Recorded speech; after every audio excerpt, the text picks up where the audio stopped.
જામનગર શહેરમાં આગામી ચોમાસાની ઋતુને અનુલક્ષીને જિલ્લામાં ઓછામાં ઓછી જાનમાલની નુકસાની થાય અને જનજીવન અસરગ્રસ્ત ન બને તે હેતુથી જિલ્લા કલેક્ટર કેતન ઠક્કરના અધ્યક્ષસ્થાને પ્રી મોન્સૂન કામગીરી અંગેની સમીક્ષા બેઠક યોજાઈ હતી.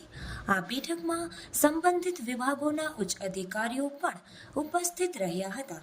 જિલ્લા કલેક્ટરે બેઠકમાં ઉપસ્થિત અધિકારીઓને શહેરી તેમજ ગ્રામ્ય વિસ્તારોમાં ચોમાસાને કારણે થતી જાનમાલની નુકસાની અટકાવવા માટે આગોતરી તૈયારીઓ પૂર્ણ કરવા તથા ચોમાસાને સંલગ્ન જરૂરી ડિઝાસ્ટર પ્લાન તૈયાર કરવા સૂચના આપી હતી.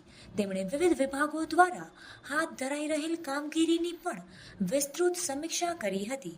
કલેક્ટર દ્વારા બચાવ અને રાહત કામગીરી માટે રેસ્ક્યુ, સર્વે તથા સર્ચ ટીમો તૈયાર રાખવા, આશ્રય સ્થાનોની વ્યવસ્થા કરવા, સ્વૈચ્છિક સંસ્થાઓ તથા સ્વયંસેવકોની યાદી બનાવવા, તરવૈયાઓ અને આપદા મિત્રોની યાદી તૈયાર રાખવા